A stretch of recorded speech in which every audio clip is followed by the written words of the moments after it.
Breaking news, breaking news. Former Breitbart News executive chairman, Stephen K. Bannon, has been found guilty on all counts of contempt of Congress. Ooh, such a scary crime. Sounds much more exciting when I just say Breitbart News executive chairman, or former Breitbart News executive chairman Stephen K. Bannon, found guilty on all charges. You know, I just say, I didn't even have time to watch the trial. I was going to watch it and watch Aviva Fry's updates on YouTube that he was posting on the Post Millennials channel. And, I mean, jury selection just started on Monday. And here we are. By the close of business Friday, we got a conviction. You know, if you look at this case kind of objectively, you know, there's some interesting legal theories that, you know, go back and forth. There's some complicated concepts to consider, but at the end of the day, the jury did not consider any of them. You know, nor were they really given the option, but even if they were, even if the judge had let Bannon go forward to give his defense that the committee itself was not constitutional, and he was trying to preserve his executive privilege, or he felt like he was having to wait because of that, or blah blah blah. And I guess they were able to bring in the executive privilege to a certain extent. I'm going to watch Viva's wrap up later to hear more about like the legal theories of the case, because those are going to be more important in the appeal stage. I didn't spend too much time trying to delve into that before recording this, because none of his actual defense really made it into this trial. That's why it was so short. It was pretty much we select jurors. Yeah, we understand that all the jurors are going to be people who hate Trump, people who not only vote Democrat, but donate to the Democrats and probably work for the Democrats, or at least have one relative who works for the Democrats directly in Washington, because this was held in Washington, D.C., which is a 99.99% Democrat city. Maybe it's not that much. Maybe it's only 95%.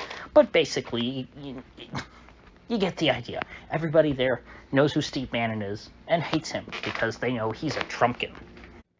And since he's a Trumpkin, he's a traitor to the country. He helped steal an election for Vladimir Putin. And so as far as they're concerned, he deserves life in prison. Not the... so you throw a measly little charge like a contempt of Congress at him, they're going to like, oh yeah, of course he's in contempt of Congress. Steve Bannon's contemptible. And if that weren't enough, the trial was pretty much open and shut. He was not allowed to present his serious, complicated legal defenses. It basically went, okay, the prosecution stands up. They say a subpoena was issued. Fact. Bannon didn't respond, by the deadline date or whatever, or he didn't show up and give the testimony that he was, subpoenaed to give.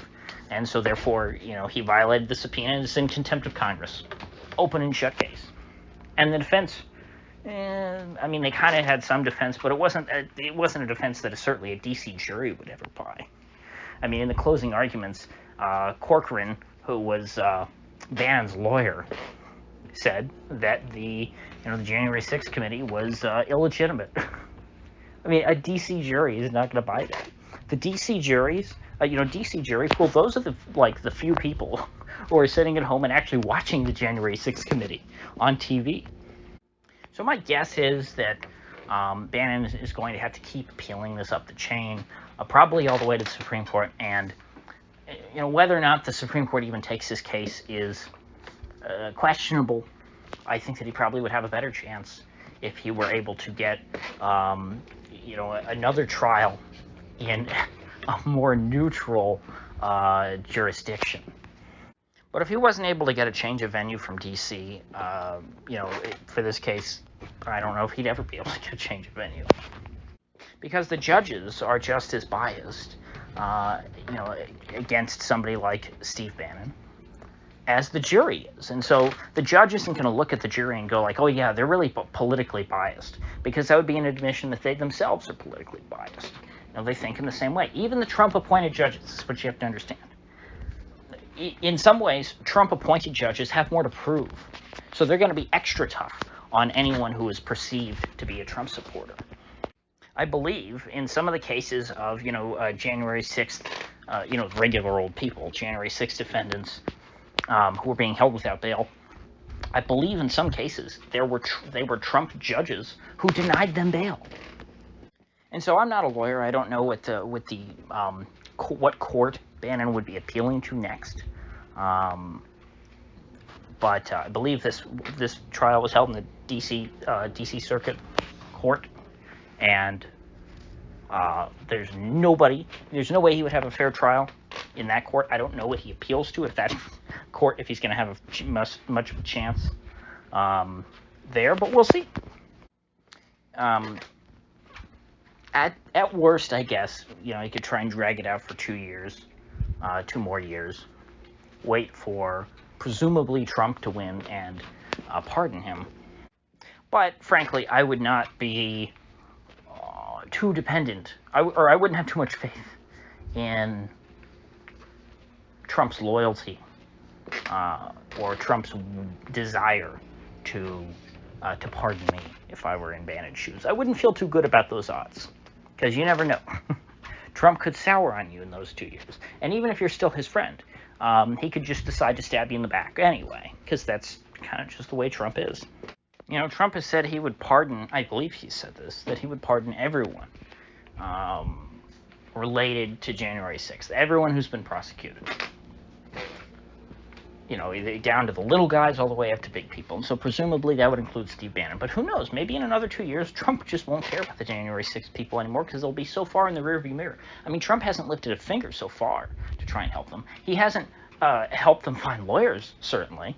I mean, you would think that'd be something he could do. I mean, if I were Trump, I wouldn't be able to sleep at night knowing what all the terrible things that these people are going through because of me. Not that it's Trump's fault that they're getting persecuted by the system, but they're being persecuted because they're associated with Trump.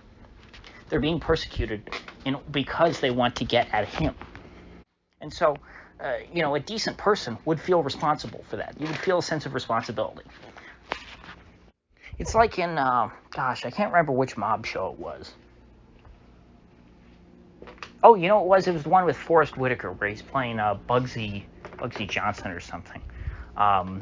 Where there was this guy in the mob, he screwed up, he did something bad, he betrayed his boss, but and ordinarily, you just get killed if you do something like that. Okay, they kill you. But this guy did something so bad. He was so mad, the boss was so mad at him, he said, you know what, no, don't kill him. Kill his wife and kids instead. That's kind of what the January 6th thing is. At least that's how it was intended. Now, unfortunately, Trump is, he's kind of a sociopath, so I'm not so sure that he cares. But the point of going after the Trump supporters and putting them in prison and sitting them in solitary confinement, even, and locking them up for years, even if they're a grandmother who's dying of cancer. The point of that was supposed to, make Trump suffer and feel bad because, hey, look at these poor people. These people are innocent. They did nothing wrong. They're just like children. And we're going to destroy their lives just because we don't like you. A normal person would just be devastated by that. I mean, that would be all you could think about if you were a normal person. That would wreck you mentally, knowing that all those people were suffering on your behalf, essentially. Trump doesn't appear to give a shit.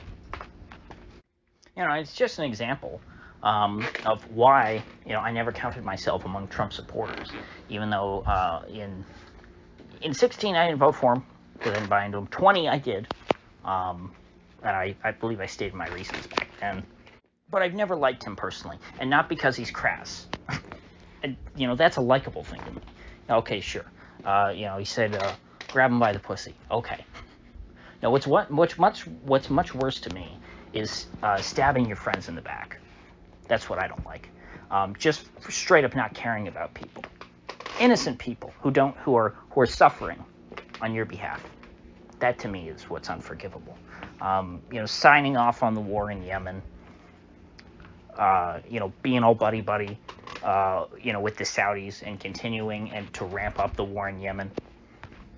So, anyway, with that said, I will see you folks back here tomorrow.